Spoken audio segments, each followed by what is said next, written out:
Hi guys, so nangka mo dara. Daghan man gud ang nangka, so gihimay-himay na po. Sir siya oh. Oh, ayun fish.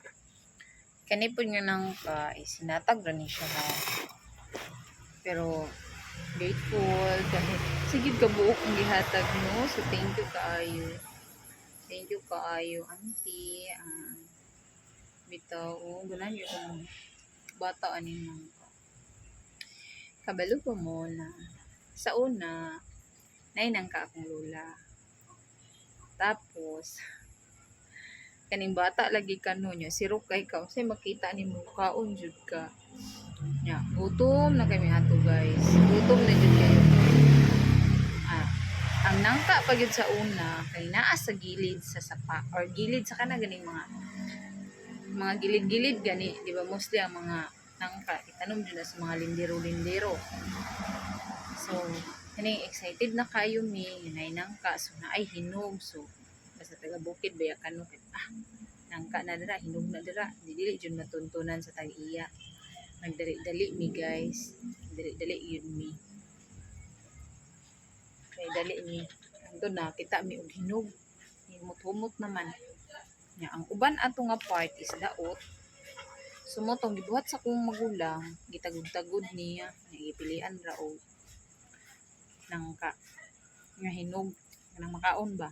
Kaning gutom na pud kay mi ay di nagdali-dali pud kay kuno hay may og kanang pangkaon lagi. Agoy kay naabot man na amo ang igsuon sa kong mama.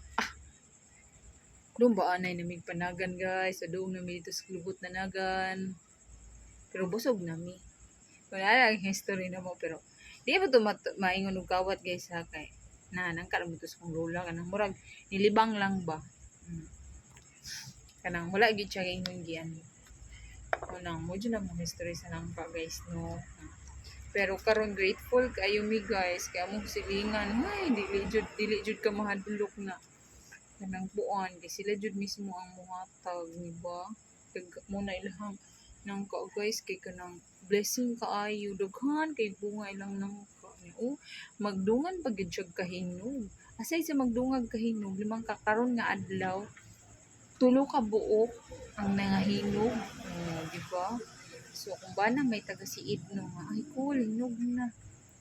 Tsada kayo. No, kanang, mintaha rin dyan ng makasilingan ka o. Kuhan kayo. Oh, wait. Kapila na gumigakaon na ilang mga kao guys.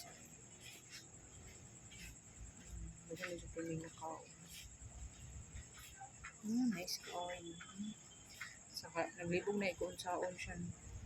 Ako yan siya himayon kay o ning ibutang uban so anong pag-preserve so mo lang to guys so sa atong mga kabataan nakita yung mga history sa atong kabataan so isa yun na pinaka dili man na yung paborito jud kinako ni nangka pero ganahan na jud ko basta naging gutom na kay kabis kung saan na jud biya kay kaunon jud biya ni himuno sali lang yun makahilo. So bye guys. Bye. See you next vlog.